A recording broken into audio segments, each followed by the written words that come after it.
बिस्मिल्लाहिर्रहमानिर्रहीम। अस्सलाम वालेकुम नाज़रीन, मैं हूं अहमद फवाद और आप देखते हैं मुझे मेरे यूट्यूब चैनल और फेसबुक पेज पर।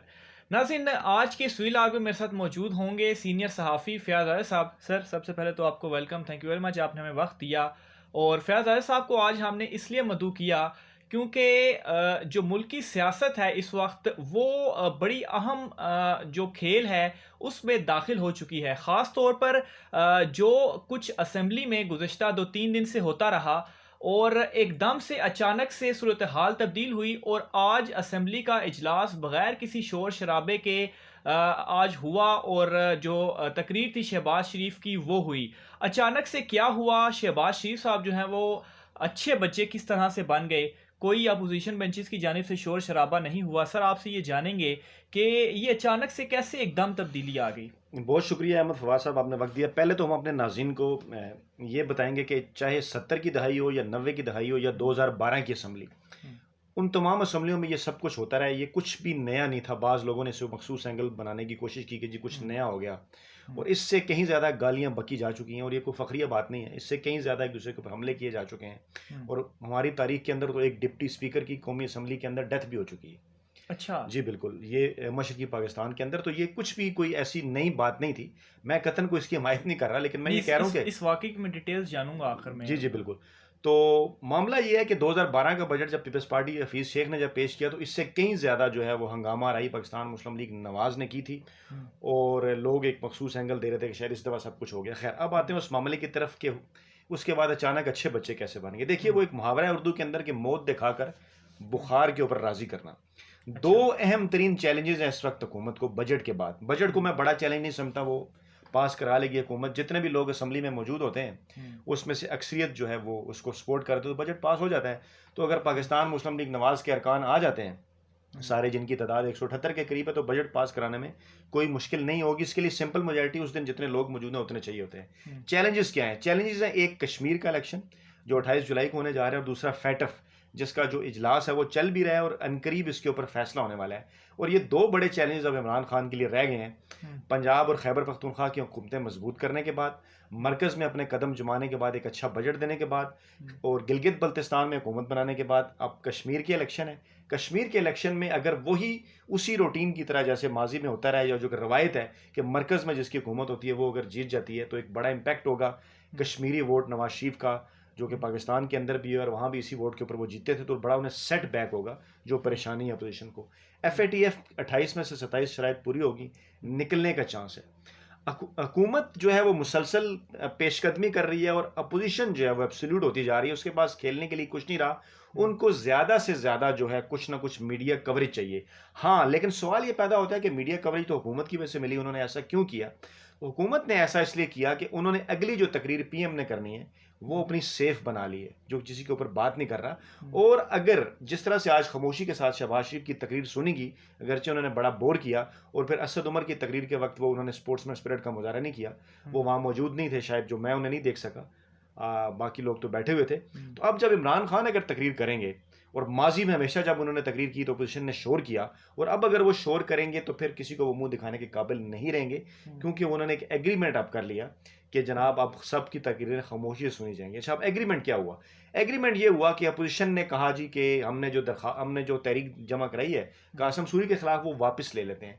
वो हम्म, तहरीक वैसे भी कामयाब नहीं होनी थी, हम्म, वो उन्होंने वापस ले ली। कुछ लोग ये कह रहे हैं शायद वो कौमी असम्बली के स्पीकर के खिलाफ तहरीक लाएं, लेकिन उसके ऊपर भी अभी सारी ये जो अपोजिशन की सियासी जमातें ये राजी नहीं है। हम्म, दूसरा मामला कि बदले में अपोजिशन को क्या मिला? हुकूमत ने उन्हें यह कहा जी कानून साजी जो हमने कर ली है उसके ऊपर दोबारा कमेटी के अंदर गौर कर लेंगे। कुछ लोग ये खबर दे रहे हैं कि शायद कानून वापस ले लिए। पास हुए हुए असम्बली से कवानीन कोई कानून नहीं है कि वो वापस हो जाए, वो असम्बली से पास हुए हैं। अब उन्होंने सेनेट में जाना है। हाँ, ये हो सकता है कि सेनेट में जाने से पहले उन्हें एक दफ़ा फिर कमेटी के हवाले कर दिया जाए, तो कमेटी से वो पहले ही पास होके आए हैं। कमेटी में ऑलरेडी पाकिस्तान तहरीक नहीं, ये इंसाफ तो की बड़ी अक्सरियत है। ये थोड़ी पेचीदा सी चीज़ नहीं हो जाती कि पार्लियामेंट से पास हो गया फिर वो कमेटी में जाएगा, उस पर गौर होगा, फिर वो डायरेक्ट सेनेट में चला जाएगा या फिर नहीं, उसे पार्लियामेंट में वापस आएगा। भेज भी सकते हैं, वापस इधर भी आ सकता है, लेकिन कहने का ये मतलब है कि गौर करने का उन्होंने वादा किया है। उन्होंने ये नहीं कहा कि वो उसको तब्दील कर देंगे। तो हम्म, गौर अगर वहाँ पे होगा तो पार्लियामानी कमेटी कहेगी ठीक पास हुआ है, तो दोबारा से असम्बली के अंदर लाने की ज़रूरत ही नहीं है जब वो कहेगी ठीक पास हुआ है। तो अच्छा। ये एक मफरूज़ा है बाज़ लोगों का। तो मकसद ये है कि दोनों तरफ से ये कोशिश की गई कि मौत दिखा के बुखार के ऊपर राज़ी किया जाए। और पीपल्स पार्टी को बहरहाल इस बात का पता, मुस्लिम लीग नवाज़ को इस बात का आइडिया हो गया कि तहरीक इंसाफ ने उन्हें ये कहा था कि आप अगर इमरान खान को तकरीर नहीं करने देंगे तो हम भी जो है वो आपकी तकरीर नहीं करने देंगे। आज फिर जब उन्होंने तकरीर की तो 2-3 उसके अंदर अहम तरीन बातें थी, जिसमें एक ये थी कि मैं पाकिस्तान के लिए किसी के भी घुटने पकड़ने के लिए तैयार हूँ। जो फुटेजेस उनकी चल रही हैं, पहले वो भाई के घुटने पकड़ना चाह रहे थे, अब उन्होंने कहा मैं किसी के भी घुटने पकड़ने के लिए तैयार हूँ। तो यानी एक मरतबा फिर जो है वो उन्होंने एनआरओ के हवाले से दरखास्त कर दी है। लेकिन दूसरी तरफ उनके मौक़िफ़ में इमरान खान की किसी किस्म की कोई तब्दीली नहीं आई, ना ही उनके और ना ही एहतसाब के जो इदारे हैं, चाहे वो नैब हो या चाहे FIA हो, उसी तरह से वहाँ पे उनको बुलाया गया है। और अब तो नवाज शरीफ ने मियाँ साहब को कह भी दिया है, छोटे भाई को, कि आप पेश हों। और इतलात जो हैं कि उनको कहा है उनकी जमात ने कि हम भी साथ जाते हैं, जिसके जवाब में शहबाज शरीफ ने कहा है नहीं जी उस दिन बजट बड़ा इंपॉर्टेंट होगा, उसके ऊपर डिबेट चल रही होगी तो मैं खुद ही चला जाऊँगा। तो इसका ये मतलब है कि शहबाज शरीफ जो कि कुछ अर्सा पहले बाहर जाना चाहते थे, वो अब कम से कम इस बात के ऊपर राज़ी हो गए हैं कि मैं दोबारा से जो इदारों के सामने पेश हूँगा। और वहाँ पे मैं आपको एक बात बताऊँ, उनकी गिरफ्तारी भी हो सकती है दोबारा। और अच्छा। मुस्लिम लीग नवाज़ के अंदर एक मजबूत ग्रुप मरियम नवाज़ का ये चाहता भी है कि मियाँ साहब जो है एक मरतबा फिर गिरफ्तार हो जाएं। इस बात से यह आइडिया हो रहा है कि शहबाज शरीफ ने एक मरतबा फिर ये कोशिश कर ली कि किसी तरीके से वो कोई एनआरओ हासिल करें या इदारों से कोई रिलीफ लें या इमरान खान या पैर शर पकड़ें। और फिर उसी प्लानिंग के तहत अगर उन्हें रिलीफ नहीं मिलता तो शहबाज शरीफ, आप लिख लीजिए, एक दफ़ा फिर अंदर जाने के लिए तैयार होंगे और ड्राइविंग सीट के ऊपर दोबारा से मरियम आ जाएंगी, क्योंकि आगे कश्मीर के इलेक्शन है और कंपेन के ऊपर भी झगड़ा है कि शहबाज साहब ने कंपेन करनी है या मरियम नवाज ने ये तो करनी अच्छा हो जाएगा कि मरियम नवाज आ जाती हैं, क्योंकि जो कुछ अभी तक उन्होंने किया तो उन्होंने तो डुबोया ही है पार्टी को। है। देखिए, अच्छा बुरा का फैसला तो उस तरह से नहीं किया जा सकता, लेकिन बहरहाल बात यह है कि क्योंकि उन्हें किसी किस्म का कोई रिलीफ जिसको कहना चाहिए या एनआरओ वो नहीं मिल रहा, इसलिए मजबूरन वो दोनों तरह के ऑप्शन इस्तेमाल करते हैं। कभी वो कहते हैं जी शहबाज शरीफ को आगे ले आएं, कभी वो कहते हैं जी मरियम नवाज को आगे ले आएं। अब शहबाज शरीफ को अगर मियाँ साहब कह रहे हैं कि आप पेश हों, तो इससे पहले तो कभी वो नहीं कहते रहे, उन्होंने तो मरियम को तो कभी ये नहीं कहा कि आप पेश हों। शहबाज शरीफ को अगर ये कह रहे हैं कि पेश हों, तो उसका मतलब ये है कि मियाँ साहब भी चाहते हैं कि शहबाज शरीफ के पास कोई सबूत तो है नहीं है वहाँ पे FIA को देने के लिए। बड़ा मामला है, बड़ा केस है, हमजा शहबाज को भी बुलाया हुआ है। हाँ, तो उन्होंने सवाल भी जी पूछा जी हुआ है बिल्कुल, कुछ। तो वो 2 दफ़ा पेश भी नहीं हुए। तो गोया मियाँ साहब की कहीं ख्वाहिश ये भी लग रही है कि छोटा भाई एक मरतबा फिर अंदर चला जाए और ड्राइविंग सीट के ऊपर एक मरतबा फिर जो है वो मरियम आ जाए। तो ओवरऑल हर बंदा अपनी सियासत करने की कोशिश कर रहा है, चाहे मुस्लिम लीग नवाज के अंदर हो या चाहे दीगर अपोजिशन की जमातें पीपल्स पार्टी हो। अब पीपल्स पार्टी के को भी ये नज़र आ रहा है कि सिचुएशन ज़रा टाइट है। आसिफ जरदारी साहब को भी बुलाया हुआ है, इसलिए पहले मौलाना फजल रहमान के बेटे असदुर रहमान को बिलावल भुट्टो ने कहा कि हमें मिल के चलना चाहिए। उसके बाद फिर यूसुफ जै गिलानी ने शहबाज शरीफ से मुलाकात कर ली कि हमें नुकसान हो रहा है, मिल के चलना चाहिए। तो नून लीग के कुछ लोग दोबारा से पीपल्स पार्टी को चांस देना चाहते हैं, उनके साथ मिल के चलना चाहते हैं। और वो ये चाह रहे थे कि कासम सूरी के मामले के ऊपर हम सब मिल के चलें। और वो कुछ लोगों ने इसके ऊपर कॉलम तक लिख दिए कि कासम सूरी के बाद सूरत बदल जाएगी। लेकिन आज कासम सूरी वाला मामला भी वापस हो गया है। तो मेरा नहीं ख्याल कि असद कैसर के खिलाफ भी तरीके एतमाद अगर आई भी तो कामयाब नहीं होगी।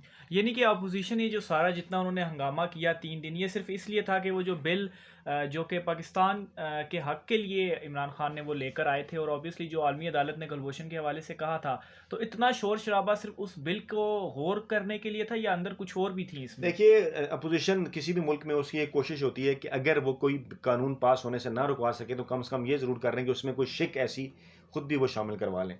तो अपोजिशन के डेफिनेटली ये जहन में तो ये बात होगी, शोर शराबा इसीलिए था, हालांकि हुकूमत ने पहले किया शोर शराबा, लेकिन गालम गलोच क्योंकि अपोजिशन की जानिब से पहले हुई, तो वो उनके जहन में ये बात थी कि कवानीन तो हुकूमत ने पास कर लिए हैं, चलें वो जो कहते हैं भागते चोर की लंगूटी सही। तो इसमें किसी हद तक कोई जो इंतखाबी कवानीन के हवाले से या दीगर जो मामला है, कोई अगर हुकूमत जो है वो एक गुड जस्टिस के तौर पर अपोजिशन की भी कोई बात मान लेती है तो ये कोई बुरी बात नहीं, इसमें कोई हर्ज नहीं है। सही, ठीक, बहुत शुक्रिया फैज़ल साहब। नाज़रीन, बहुत अहम डिटेल्स थी, ख़ास तौर पर जिस तरह से हंगामा ये किया गया पार्लियामेंट हाउस में, बड़ा शोर शराबा रहा और उसके बाद अचानक से अपोजिशन खामोश हो जाती है।